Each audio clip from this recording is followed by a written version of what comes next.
All right, so today's topic is the lipid metabolism and the questions about the lipid abnormalities.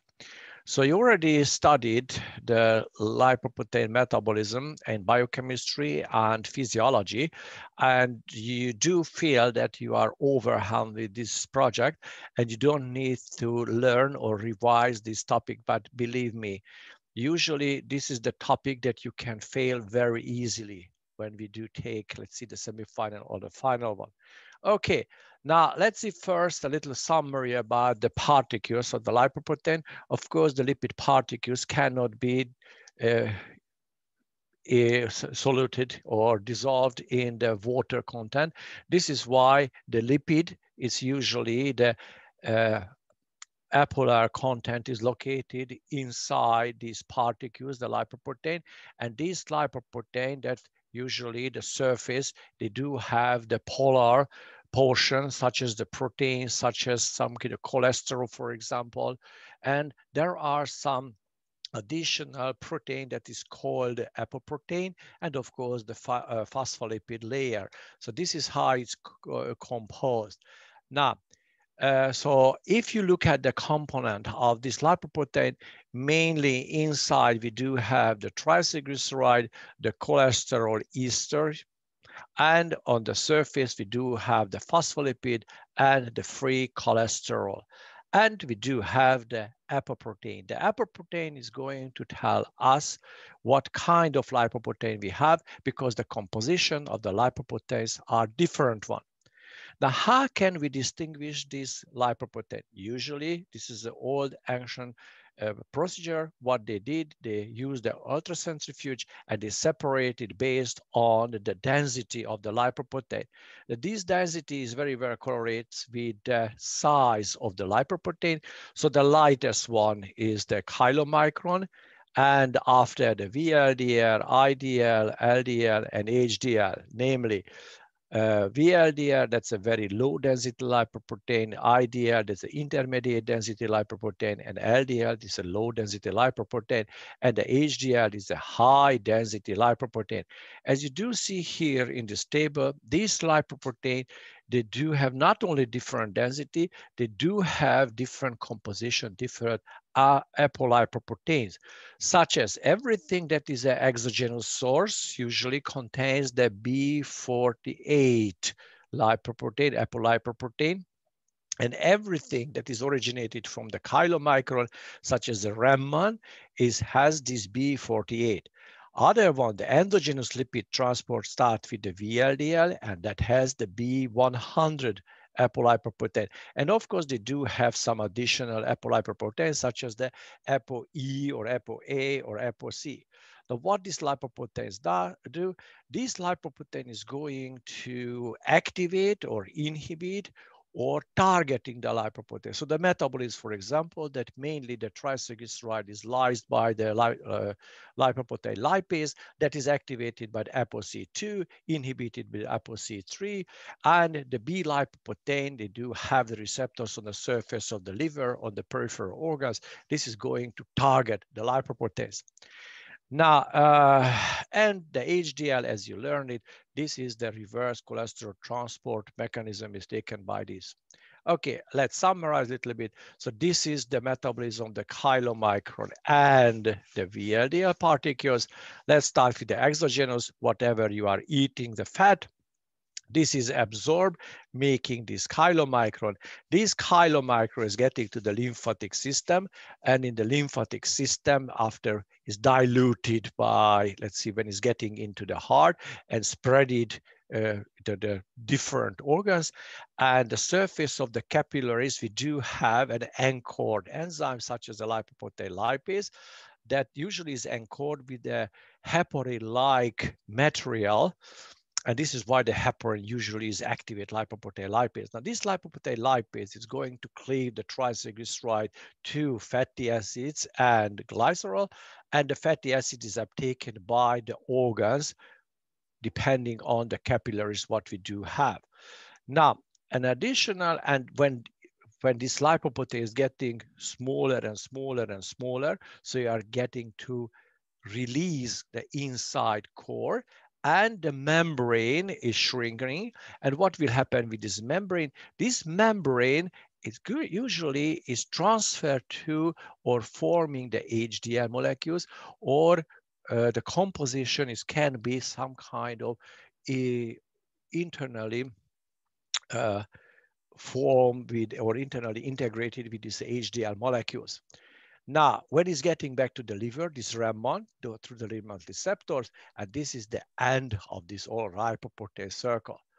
Now, if somebody does have a problem with the metabolism of the chylomicron, such as the lipoprotein lipase abnormalities or ApoC2 abnormalities, or we do have a problem with the RAM1 receptors, for sure, these lipoprotein is going to increase. Now, the endogenous one, usually when you are starved, the liver is getting and producing some lipoprotein. And this lipoprotein is important not only to supply the energy to the peripheral organs, but the membrane composition is needed, or basically the cholesterol for the steroid synthesis, or the membrane can be integrated into the wound, for example. If you have this disintegration of the membrane, these membrane particles that is shredded from the VLDL or the chylomicron can be used to build up the membrane phospholipid bilayer. Now, when we do have this VLDL, very similarly to the chylomicron, again, the lipoprotein lipase is a key enzyme that's going to remove the triglyceride, the energy to the peripheral organs. And after the intermediate, or this RAM1, you can call it RAM1, that's going to go to the liver, and on the surface, the RAM1 receptor uptaken or convert to the LDL molecules. The LDL molecules that mainly has the cholesterol, and this is essential to the peripheral cells and the membrane and the function, as I mentioned before, and uptaken by the peripheral tissue. So this is how this metabolism of the triglyceride-rich particles is going on. Now, if we do have a problem with the endogenous lipid circle, we do have mainly the accumulation of the VLDL or LDL or the IDL molecule, the intermediate molecules. Intermediate density lipoprotein usually accumulated if you do have a problem with the RAM1 receptor on the surface of the liver. Now let's see the HDL molecules. This is how we learned that the HDL, that's a protective factor, and that is going to protect the deposition of the cholesterol periphery. This is needed because our system is unable to metabolize the sterol ring, and only one thing we can do to excrete into the bile, into the intestine. One problem with this elimination, that we do have the enterohepatic circulation, and through the enterohepatic circulation, about 90% of the excreted cholesterol, excreted bile, is reabsorbed again, because during the evolution, we could not access cholesterol so freely. Not today. And this is why we spared the cholesterol as much as we could. However, now today we can reach ad libitum the cholesterol. And this is why we do have a problem with the vasculature, because the cholesterol cannot be removed from periphery. And we do have the atherosclerosis and other vascular diseases, as you could hear during the lecture. Now, how this HDL is formed? This HDL, as I mentioned before, it can be synthesized by the liver or the intestine, or can be shredded from the lipoprotein during the metabolic processes. And they do have, it's called the nascent HDL, or a matured HDL that is very rich in protein. And to maintain the stability of the membrane, of course, they need cholesterol, they need apoprotein, and they need some other to make a very stable lipoprotein. Now, this cholesterol, for example, this is the cholesterol ester transferase that is going to somehow remove the cholesterol from the periphery and forming the cholesterol ester and packing into the HDL molecules. And this HDL3 is going to be the HDL2, the very lipid-rich HDL, and uptaken by the liver, where we do have to remove by the hepatic lipase, removing the content of this HDL2 and transfer to HDL3, and again is going and getting to the periphery and collecting the cholesterol. So this is how they are going to remove everything from the periphery. Now, so this is the short summary of the lipid metabolism. Now, in our purpose, basically the laboratory purpose, to evaluate the different concentration of the lipoprotein, but mainly let's see the biggest problem that usually causes the cholesterol. As you learn in the development of atherosclerosis, it's the cholesterol, the plasma cholesterol concentration is very well correlated with the development of atherosclerosis. Now, when we do have a lab value, when we want to determine what the normal value is, you have two possibilities. One possibility is you can measure the population without any kind of clinical symptoms and to see how this cholesterol level is distributed. And that's a mean value. And after you can say that plus minus the standard error or twice the standard error, that could be the reference range. However, it doesn't mean that within this reference range or within the safe range, the death or the mortality of the population is the same. As you see here in the upper left, if the cholesterol decreases too much, you do have an increase of the risk for the death. And the opposite can happen when you do have an increase of the cholesterol, you still will have an increase of the death. So you do have this U-shape curve, and we should adjust the normal cholesterol level based on, let's see, the normal or when we do not have an excess risk or we have the minimal of the risk that could be the consequence of this cholesterol level. This is why the population-based reference range is higher than the mortality range. So based on these values, these are the normal values, you should know about it. So the total cholesterol should be ranged from 3.6 to 5.2. That's today's, but don't worry, it can be changed and they can figure out that less cholesterol is much better than the higher cholesterol. So possible, and the patient, when they do have some other risk factors such as hypertension, such as diabetes, they should remove, reduce the cholesterol concentration in the lower range. LDL cholesterol less than 3.4 millimole per liter. HDL cholesterol, that's very important. These are the protective cholesterol content. In males should be higher than 1 millimole per liter, and female should be higher than 1.3. This is up to the point of the menopause, because in postmenopausal, the female has a lower cholesterol concentration, HDL cholesterol concentration as well, and the total triglyceride concentration that is ranging up to, let's see, 1.7 millimole per liter. So these are the normal values.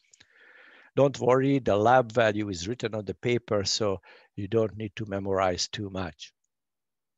Let's summarize a little bit about the classification of these lipidemias. There are two things. One is the phenotype, whatever lipoprotein increased in the blood. This will, let's see, determine the type of the hyperlipidemia. This is a Fredrickson classification. Type 1 means chylomicronemia, when we do have an increase, mainly the chylomicron. 2A, 2B, 2A, mainly the LDL. 2B, that's a mixed one, the LDL and VLDL. So if you measure the composition, LDL cholesterol, VLDL triglyceride. So in 2A, only the cholesterol will increase, while in 2B, both triglyceride and cholesterol is going to increase. In type 1, mainly the serum triglyceride concentration increases. In type 3, again, we do have both, because that's the intermediate through the metabolism of the VLDL to the LDL. So we do have both triglyceride and cholesterol. VLDL, mainly the triglyceride, and VLDL and chylomicron, that's very highly the triglyceride will increase. Now, when you look at the heterogeneity of this lipoprotein, as you see here, the 2A, 2B, and the 3, this is very important in a case of the development of atherosclerosis or development of cardiovascular diseases. Now, the genetic abnormalities or the genetic distribution of the hyperlipidemias, mainly we distinguish between the familial hypercholesterolemia, that can be when we do have a mutation of the receptors or post-receptor even, or that can be homozygosy or heterozygosy form. The heterozygosy form has a rate, as you remember during the lecture, one out of 500 or 1 out of 200. Today's they're saying that is mostly is 1 out of 200. And yes, it's autosomal dominantly hereditary. And the pattern that you do see, this is LDL, so 2A.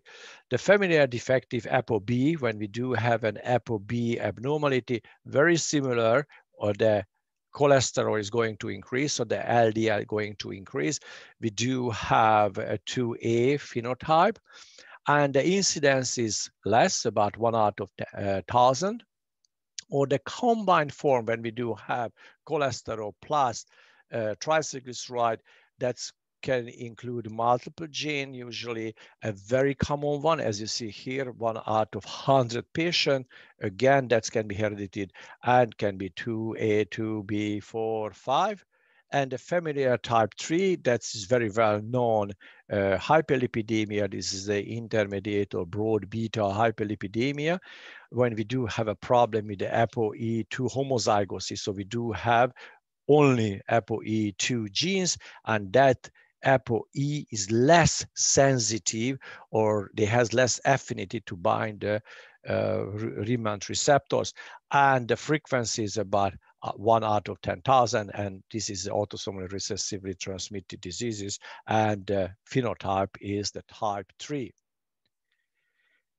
Now, hyperlipidemias. During the lecture, we discussed that there are 2 major, let's see, classification. One, when we do have the primary or familiar, that's a very rare, but takes about 5 to 10% of the total one. While the secondary is very common one, it's meaning that there's another disease associated hyperlipidemias, and we discussed during the lecture. This meaning that another disease, such as, for example, diabetes or obesity or alcoholism or Cushing syndrome, this is going to alter the lipoprotein profile, and that can be atherogenic as well. And what can you do? Cure the underlying diseases, and the patient won't have hyperlipidemias. And usually that's a civilization harm, and usually it occurs when there's a welfare society and unhealthy eating habits, sedentary lifestyle, such as now sitting here and listening to my talk. Okay, let's see a case report. We do have a 25-year-old woman. Notable disease, surgery, or hospitalization are not listed in her medical history. Smoking never, alcohol 5 drinks per week, drug sensitivity no, her present medication, oral anticoncipient. Okay, her father had a myocardial infarction at his age of 55. Percutaneous evaluation of the coronaries that's showing that were unstable angina in her father's sister at that age, so they do have some kind of coronary event. Her sibling, 30 years old, has also high cholesterol level, 8.5 millimole per liter, so that's high. And there is a bulge over the Achilles tendon, which did not require any treatment. So these kind of papules, so this kind of lipid accumulation that happening subcutaneously, this is very well informative about the hyperlipidemias. And an Achilles tendon xanthomata, for example, is very well showing that the patient possibly has a familial hypercholesterolemia. You can watch, let's see, a YouTube video about this Achilles tendon. Okay, Now, present content, he doesn't have any complaints. The high cholesterol level was discovered during the screening. Total cholesterol 8.1, HDL is still okay, triglyceride is okay, LDL cholesterol is higher one. That's a calculated value. Usually they're calculating the total cholesterol and measuring the VLDL or molecules, and after they're subtracting, and there's the form how they are measuring the LDL cholesterol. Other laboratory findings usually are normal. So this kind of calculation is called the Friedewald equation, how they calculate it. Now let's see what else we should consider here. So that's possible this patient has a familial hypercholesterolemia. I would believe that's a heterozygous form. And in the center, his family is screened for genetic testing. That's can be checked, for example, the receptor mutation that about 70 or 67% of the hypercholesteremic patient can be found, and defective B, ApoB, about 40%, and the PSK9 mutation, the genome mutation, it's about 2.3%, and some other unknown genetic mutation takes about 16 or 7%. This PSK9, it's responsible to the elimination of the LDL receptors, and if they have too much activity relatively in the periphery, we do have less LDL receptors. Now, how can we treat this patient? Today's usually statins or azamitives. The statin has a side effect usually that they can damage the musculature and can cause an elevation of the creatinine level, and pain, muscle pain can develop. Further opportunities that still in the developmental case, the PSK9 inhibitors or antisense antinucleotide, but it's very, very expensive. I don't know whether they be in the future is orchestrated or not. Another one, for example, the cholesterol ester transfer protein inhibitors or the microsomal triglyceride transfer protein inhibitors, that can be in future in the therapy. Now let's look at the secondary hyperlipidemias. This is the list of these diseases. And here, what kind of lipoprotein will increase. Now, out of this one is very important, diabetes, hypothyroidism, the obesity, alcoholism, and nephrotic syndrome, and cholestasis. We discussed the last time. Cholestasis is associated with an increase of the cholesterol, but we do not have a normal lipoprotein. This lipoprotein is called LPX lipoprotein. This is, if you remember, this lipoprotein is the cholesterol is somehow dissolved from the membrane by the bile acid and forming a micella. And hyperuricemia, pregnancy, hepatocellular diseases, they all can cause hyperlipidemias. Obesity is a very common one. Mostly there's the mixed form because we do have too much energy. We do have more fatty acid. More fatty acid generate more VLDL consequence LDL. So this is why we do have an increased VLDL, increased LDL, and decrease of the HDL. This very similarly and comes with the diabetes as well. And they have a very important problem, that's etiology of the metabolic syndrome, such as the central obesity and insulin resistance and hyperinsulinemia that I'm going to talk about a little bit later, that be another bad factor for chronic heart diseases. Now, I'm not going through all of it because we discussed during the lecture. So type 1, if it's treated properly, they won't cause any hyperlipidemia. Type 2, mostly similar to the obesity, LDL, VLDL, and the additional one, the HDL decreases. In case of the type 2, the lower insulin is going to inhibit the lipoprotein lipase activity. This is why the chylomicron level and VLDL level can be increased. An additional problem in the type 2 diabetes, that's the small LDL molecules. The small LDL molecules is very heterogenic because it can be somehow filtrated to the basal membrane or the endothelial cells and can induce the accumulation of the lipids. Metabolic syndrome. Now, metabolic syndrome is not a clinical syndrome. This meaning that different high risk factors is associated, so combination of this high risk factor, such as the central obesity or visceral obesity. If the patient has the waist circumference in men bigger than 102 and in women 88, in Asia, this should be less, about 95 and 85. Fasting glucose concentration is higher, or if the patient is diagnosed as type 2 diabetes. Blood pressure is increased. As you see here, we do have increased blood pressure if the systolic pressure is 130 and over 85. Triglyceride concentration included, such as more than 1.7 millimole per liter, and the HDL concentration should be less. So if you do have out of these 5 risk factors, at least 3, the patient is diagnosed as a metabolic syndrome or metabolic X syndrome.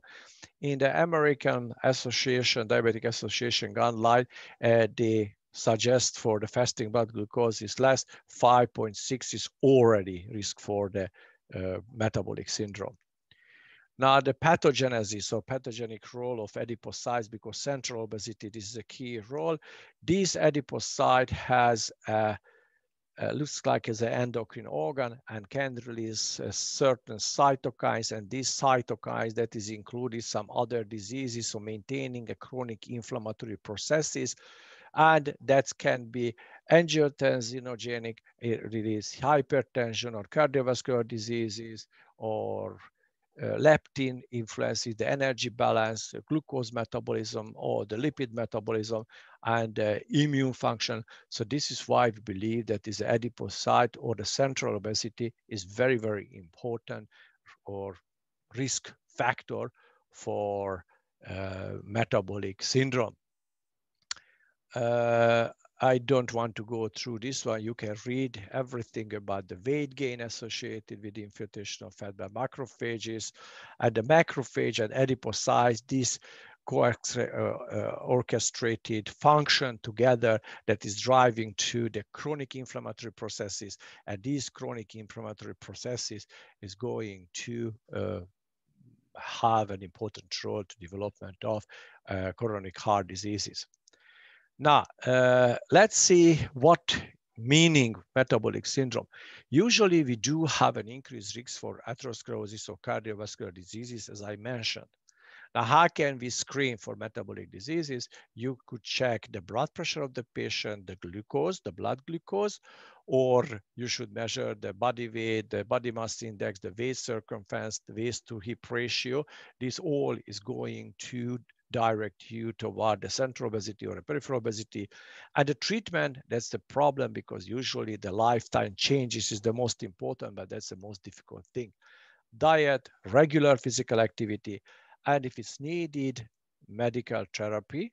As I mentioned, if somebody has hypertension, the aggressive hypertensive therapy, or diabetes, anti-diabetic therapy, and statins to inhibit the endogenous cholesterol synthesis, and fibrate to release or to decrease the triglyceride concentration.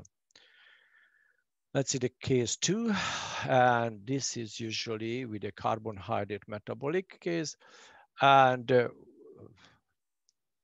okay, this is what we had before. Now let's see the hypothyroidism, only LDL, alcohol. The alcohol is important because alcohol ingestion takes a lot of triglyceride, a lot of energy. And how can we check it? As you may be remember, in liver, AST level is higher than ALT level, gamma glutamate transferase level is higher one.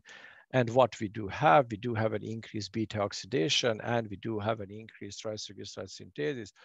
Alcohol is very well increases the HDL, mainly by inhibiting the lipoprotein lipase activity. Okay, let's see other common one.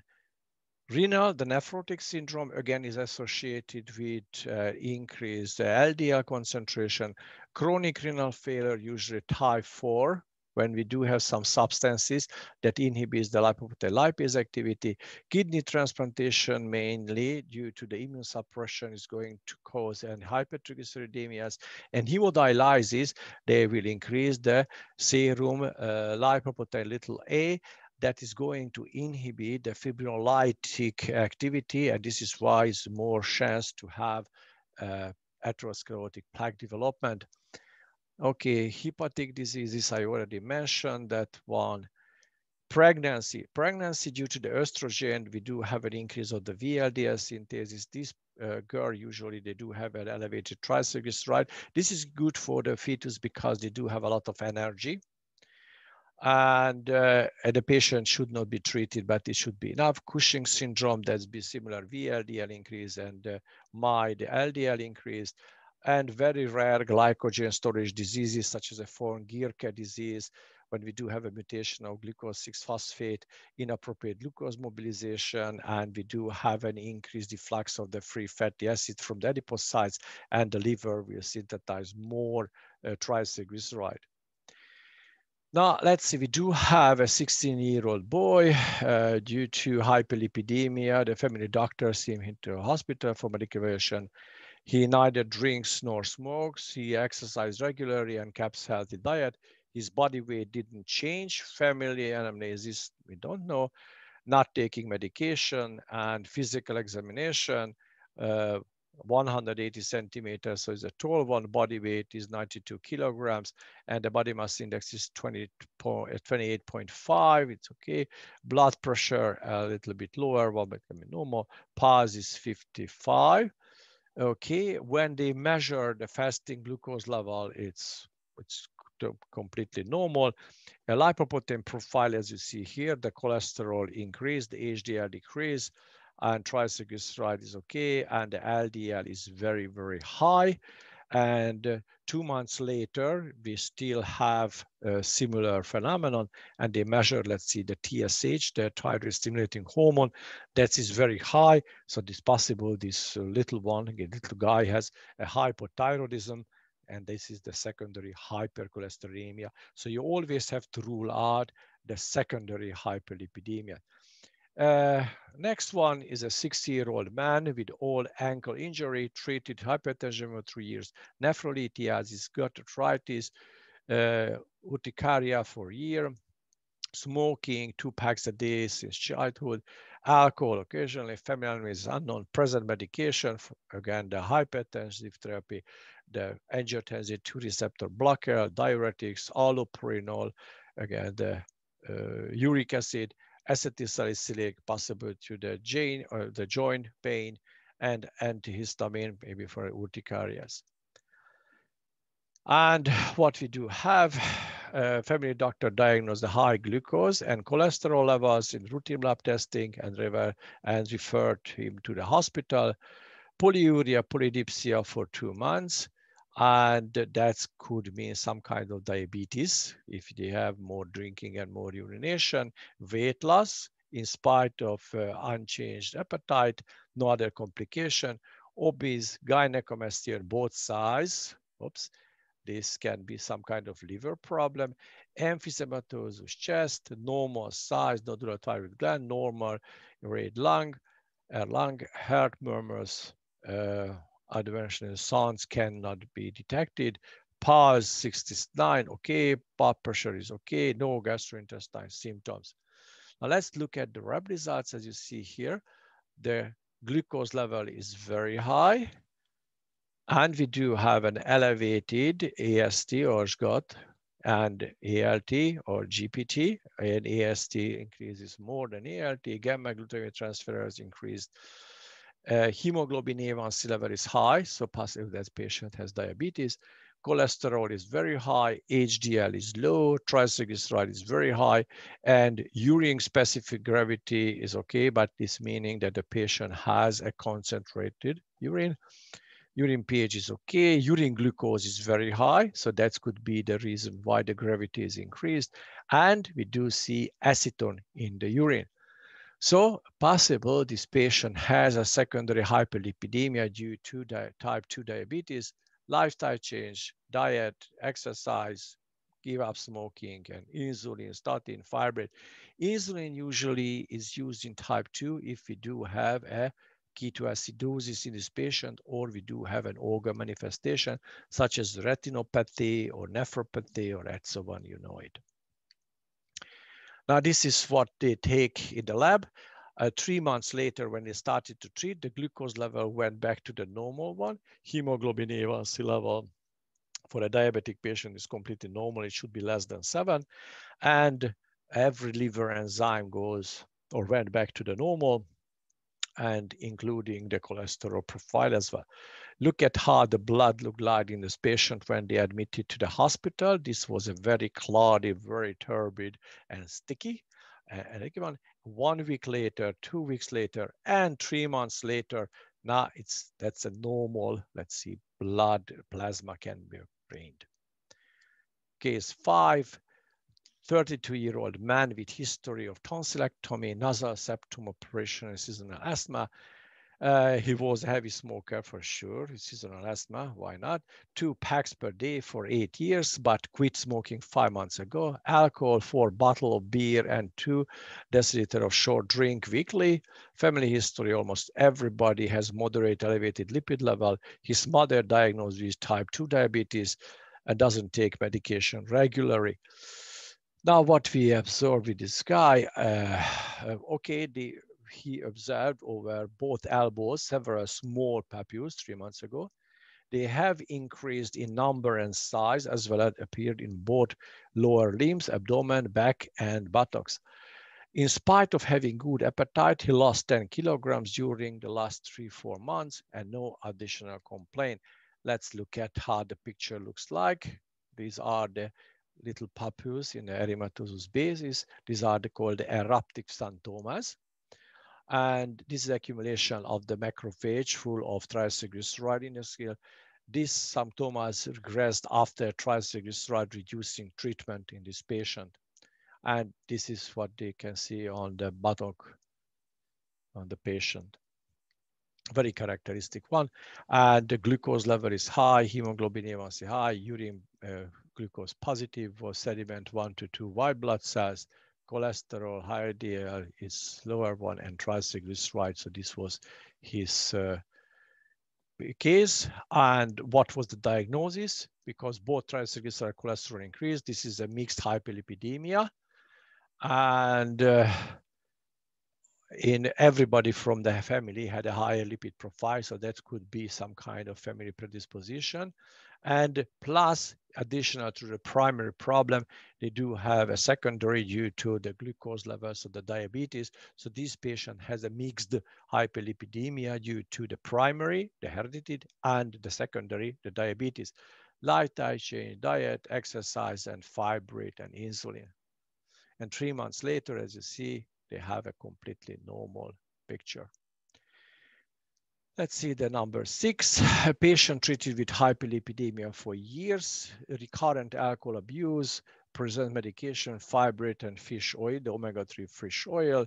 As you see here, the gamma glutamate transferase is very high. The SGOT level is higher than the GPT level or ALT level. Cholesterol is high. Triglyceride is very high. And after a little bit later, let's see, it's about 3 months later, when he kept everything and maybe they didn't drink as much alcohol as before, it went back a little bit. So this cholesterol should be normal. So that cholesterol is normal, is not high. And the triglyceride is still high. And after almost 5 years or more than 1 year, one more year, the glucose level is high, okay? And everything normal, the gamma GT level a little bit higher one, and the cholesterol level went up again, and triglyceride went up. So he started to drink again. So this is meaning that the strong alcohol abuse, this is why to increase the gamma glutamate transferase and the triglyceride and the cholesterol. So it can be followed very nice, the patient drinking habit, if you follow the liver enzymes and the cholesterol and the triglyceride levels. So this is the secondary hyperlipidemia due to alcohol, lifetime changes and withdrawal of the alcohol. That can be. Okay, so that was the story. Okay, so that was the story.